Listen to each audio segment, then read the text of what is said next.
Step by step, we'll light the way. Good morning, Samira. Good to see you again. Hi, James. Wonderful. And the last conversation we had was great, and we had been texting each other back and forth here a little bit. And one of the questions I asked, which I think is just a great subject, especially from a survivor standpoint, which is, hey, if you could go back in time and educate yourself and go, what would I start? What would some of the emphasis be on your healing process? And I thought that your answer was very poignant. So I wanted to discuss that so that we could share that with the audience, and they could benefit from your knowledge and experience. So if you could talk a little bit about that, that would be wonderful. And if you haven't seen the video with Samira, on our first video goes into more into detail about some of her journey. So I would start with there as well. We're going to provide some links towards the at the end, where you can get in contact with Samira for help as well. So Samira, talk to me a little bit about what you thought were helpful in your healing journey that you would put some more emphasis on. Sure. So I guess when, I was my life kind of changed in 2012 with my diagnosis. Mm-hmm. Getting that news, like I'm sure a lot of the people that speak to you, there's a sense of numbness and shock. Right. And disbelief, because, maybe they were living what they thought was, an okay life with, managing, juggling family, work, the home and all those things. And then, when you get news like this, it definitely just brings your life to a screeching halt. And, right. You're like looking at all aspects of the way you've been living. And I know one of the questions that people going through this journey often ask themselves is, did I do something wrong? Or, right. did I cause this? What did I do? I thought I was doing okay. I thought I was eating okay, or I was living a healthy life, which is always, such a subjective term, word for Correct. me. The word healthy, right? Correct. So I think looking back to 2012 and even before that, and the way I try to guide other people when I'm working with them, is to really, whatever they're going through, whatever journey they choose for themselves, is the idea of really looking at their emotional and mental terrain, I call it, their Okay. landscape. And one of the things that I think it was on my radar before, but there's this book that I mentioned to you. It's called The Body Keeps the Score. And it was written in 2014, actually. And I think it's Okay. a Dutch psychologist. So it's called The Body Keeps the Score.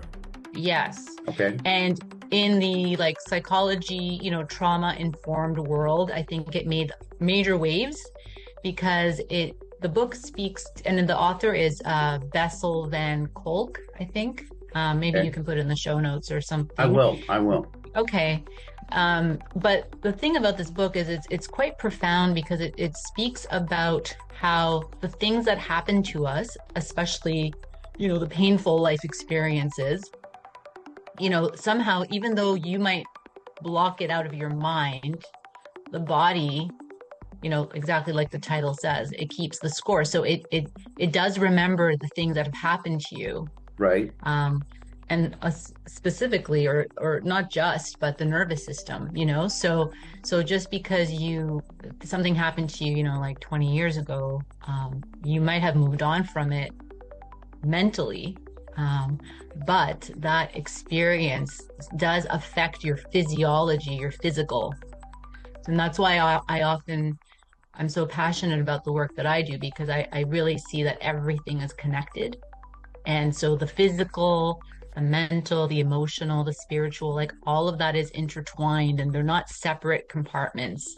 I How think like so we're as well, taught. and I think that so as well. That's Yes. a lot of the audience may not realize that even when I'm speaking with cancer patients, and I've been speaking with cancer patients for like 13 years, probably over 20,000 conversations, is that the it is quite common that cancer has come after some type of really life-changing negative event. Something, Yes. prior where it could have been, accidents, divorce, death in family, but all of those things. So there is most assuredly something to it, and I'm glad that we're discussing that today to bring this to Hmm. the forefront where people can get some help. Yes. And so anyway, I exactly what you're saying. And I just think that because a lot of times we need, we're these humans that always want evidence and proof and science. Right. So I just thought that this book was really great because it was like over a number of years looking at like the science behind it and sort of like looking at people who had gone through different traumas and how it had affected their health, and so I just thought it's a very valuable book if you've never sort of thought about this concept and the fact that there is a relationship.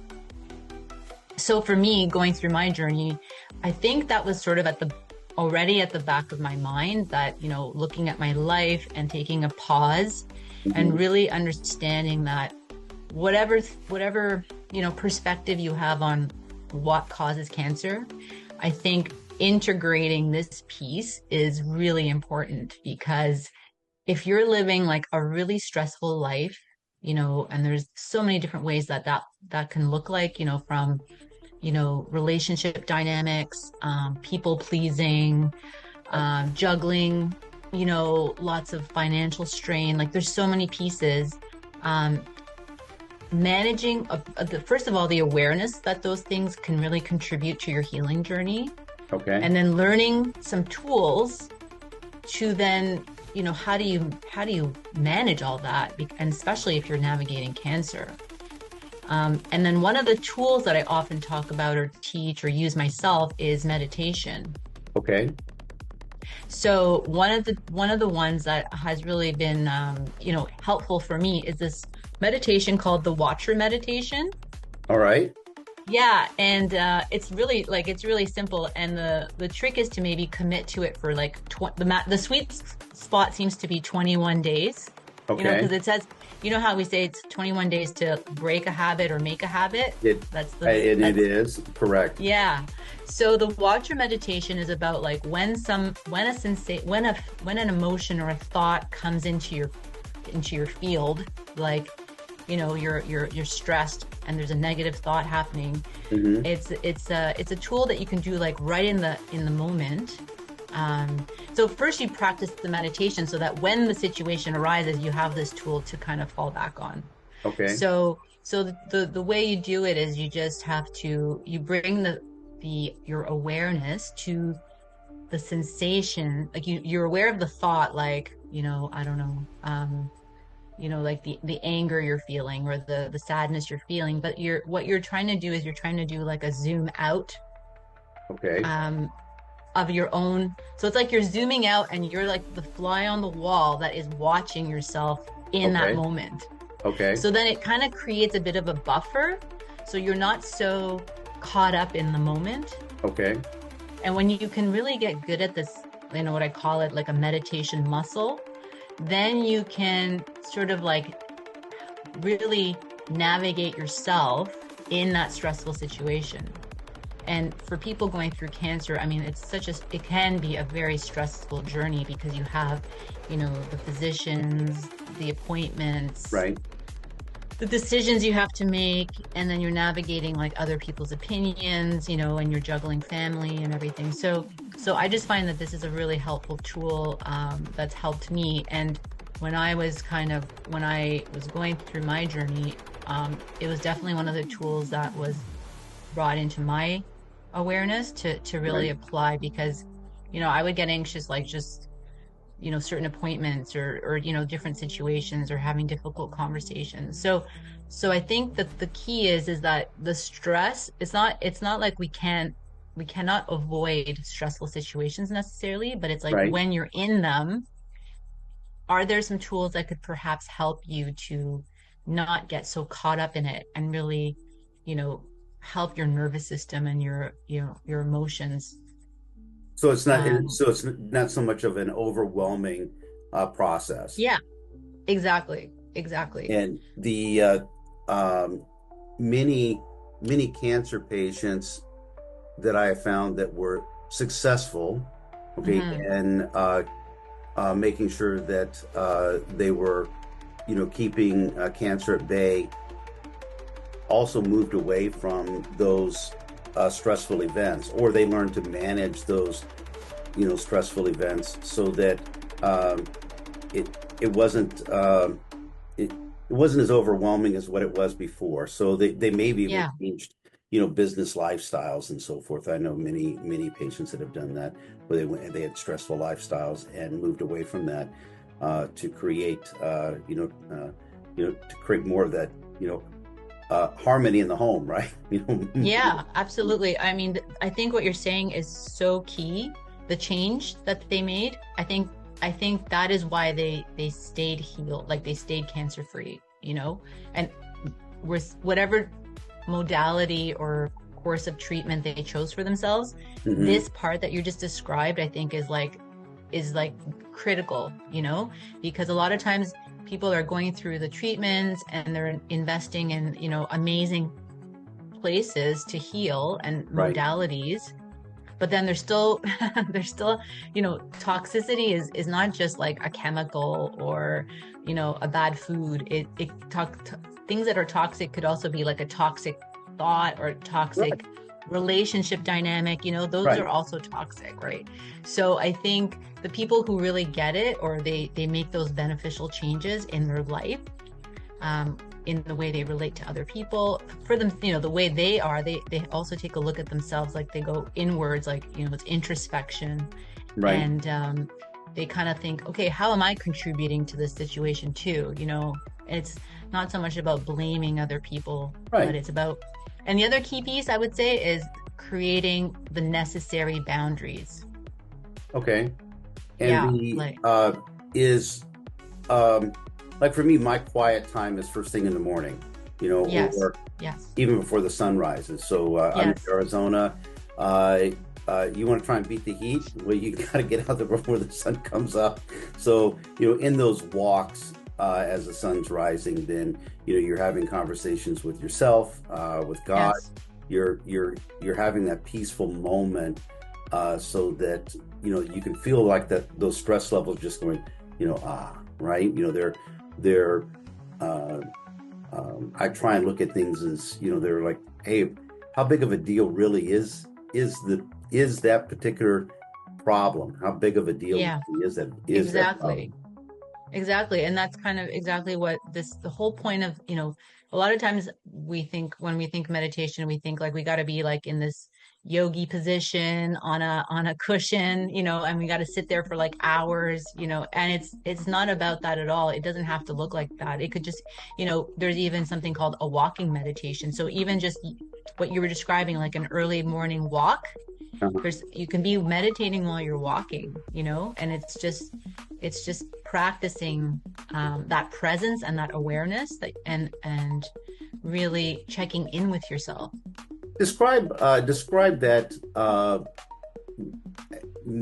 those meditative moments.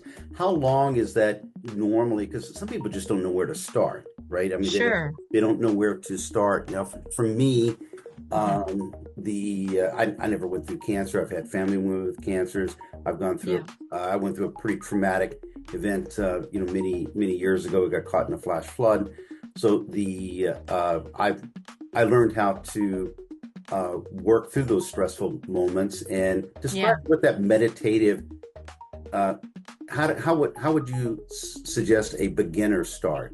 Sure. So the main thing, I think any of these, courses, is to start with your breath. Okay. So it's literally just when a thought comes, you don't punish yourself like you should, oh, I shouldn't be thinking, or like stop that. You're not doing that. What you're trying to do is like just shift your attention to your inhale and exhale, literally. So all you're Okay. doing is you're turning your attention to something that is just happening all the time without you even having to control it, which is our Right. breath. So that's why in a lot of ancient philosophies, the breath work. It's such a Hmm. big piece of their philosophy. So you literally just turn, and literally you can even make it even more focused, which is focusing on your nostrils Okay. and the in and out air that is literally coming out of your nostrils. So you're literally just focusing on the breath going in and the It breath going out, but you're not trying to breathing. control it. Like you just Okay. have you're just becoming aware of the natural flow of your own breathing. Okay. And And so, when so you're concentrating on that. When you're concentrating on that, it other things seem to be not at the forefront. exactly, because you're concentrating on that. So things could be going on in the background, but you're practicing that muscle of awareness. Okay. Right? And So the key is, the reason you do that is because that's how you're gonna slowly become really good at noticing things. Like, oh, instead of saying like, here I am angry, you're like, oh, I'm noticing that I'm angry, hmm or like, I'm noticing that this comment made me feel angry, as opposed to just reacting in the situation. So again, another piece of language that is often used in these circles is responding to a situation instead of reacting to a situation. Okay. So a reaction is like, spontaneous. It could be like, it's almost like an explosion, it's an outburst. Whereas responding to a situation it's like, it happens in nanoseconds because our nervous system is so quick, Right. but it's like that pause before you speak. And it's just it, you know, Right. but when you get good at the awareness, it's like intrinsically it just happens so naturally that you're not going to explode into that moment. You're going to ease into it. But like I said, it happens really quickly. So, You can yeah. see that even in professional people that we see on TV and so forth, where they're Hmm. put into a stressful situation verbally, and you Yeah. see take ones that seem to be really good at it seem to take that moment instead of going instantaneously reacting and jumping on it, right? Yeah. Then you see them take a moment and just absorb Pause. that, and then you know and respond. So I think Yeah. that's an easy way to look at it that way. Yeah. So it's like the pause before you act. And Correct. like I said, it could be nanoseconds, or it could actually be like a full minute. So Mhm. the thing is, whatever the reason is, as you meditate, you become better at it. And that's the whole point of one of the whole points of meditation is to really, be in the moment Mhm. and respond with right action. For people starting with meditation, how long Yeah. is that? How long would you say that meditation is that you're uh, how long is that process or Well, that you're doing? honestly, it could be like a minute. You want to Okay. build that muscle, so you can start with like literally putting your timer on for 1 minute, and then gradually increasing it, because you don't want to start off too ambitious and then get discouraged or bored, or like it's not so much about the length of time, it's about the quality. Correct. And the truth is, there's a lots of free meditation apps. Like there's one called Insight Timer, where you Insight can, timer. yeah, and there's guided ones where someone's like speaking you through the steps, and there's also ones where you literally just put the bell goes off, and you're just focusing on your breath. And Right. going back to the focusing on the nostrils, like, so the starting point would be focusing on your breath, and then there's other ones where you use like a body scan. So you're actually like, with your mind's eye, you're actually like starting at the top of your head and then paying attention to, okay, how does my scalp feel right now? Oh, like, is there tightness? So it's all about the sensations in the body. And literally, you're just doing a body scan of yourself, Right. working your way from the head down to the tips of your toes. So a lot of these programs, courses, that's what they get you to do. They actually walk you through, verbally doing your own body scan with your mind's eye, like your mind. Okay. And so then you're like, oh, I feel, when you get to your chest, maybe you're like, I feel tightness, Right. And then the idea is to help your nervous system and your emotions, because, you can't get away from life. You're actually like bringing breath into that area to like relax it.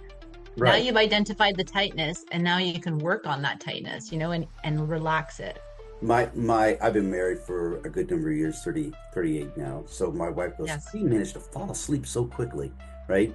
How do you do that? It's infuriating. Yeah, yeah. And it is relaxing those, and that mindset of relax. And I've never had anybody explain it this way, so which is helpful. So Hmm. in those morning walks and meditation and time with my own thoughts, uh, uh, and talks with God as I'm walking around. It didn't start off as being it started off as being interrupted. Mentally, it would start off.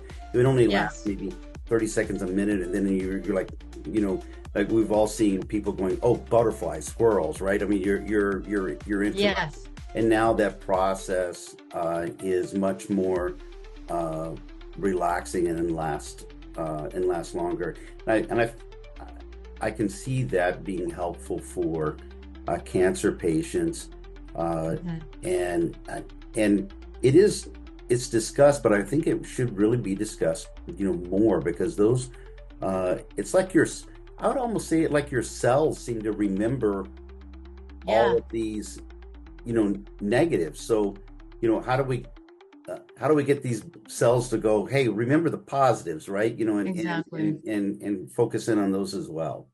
Yeah, yeah. And I think, the whole point of all of this, for me is the relationship with yourself, like Hmm. how do you, because it goes back to like, then you become aware of like how you talk to yourself. Then you become aware of how people talk to you. What kind of internal dialogue is going on and Right. external. So, cancer to me is like this huge pause to go, introspectively and also relationally, to say like, how, what is going on in my life that may not be for my highest good, and what are the things that I'm maybe are for my highest good, and it's almost like a moment, an opportunity to like do like a little evaluation and say and look at everything, Right. it's like a force, I call it like a forced pause.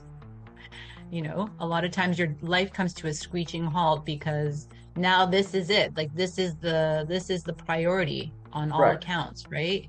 Correct. So it's an opportunity to really look at your life and the way you've been living.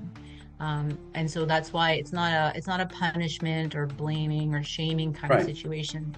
It's with like compassion and self-care and introspection to say, you know are there some things that I need to maybe reevaluate and make some positive changes, and Right. I think those pieces will infinitely help whatever healing journey you're on, you I was know speaking with a doctor yesterday, and we're talking about prostate cancer, and right. I didn't realize that with that warning of the prostate cancer may also be a warning also that there may be heart issues.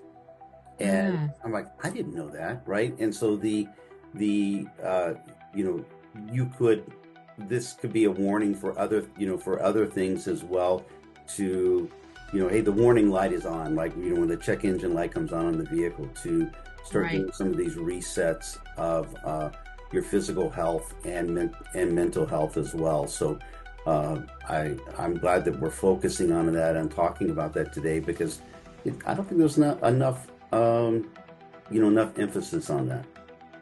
Right. I agree. I think like it's sort of, because this is, again, it goes back to like, this isn't the stuff you can measure, right? Right.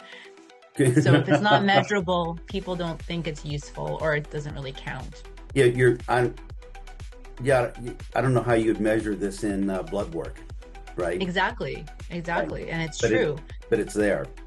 Yeah, and I think it goes back to, for me, when something is working for me or not working for me, it's like, that's why the meditation and awareness is so important. It's like, how do I feel right now? Or how am I feeling in this moment with whatever I'm doing? That's the best measurement, is like checking in with myself, Right. as like the meter stick. Correct. Well, good. Mhm.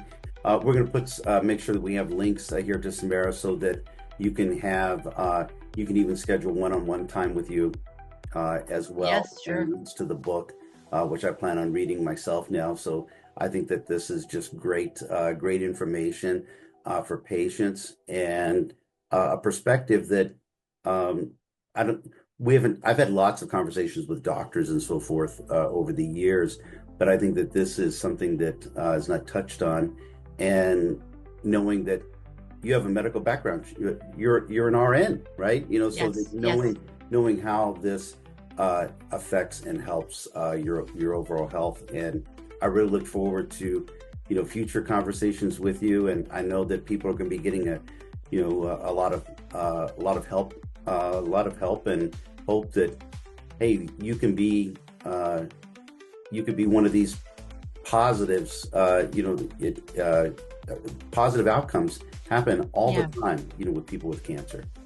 Yeah, for sure, for sure. And it's not about like faking positivity either, Like if Correct. you feel sad, you feel sad. You don't just like muscle your way and override that. That's the whole point. It's acknowledging the sadness and then being able to, digest it, which is like putting it in its place and processing it, not stuffing it down.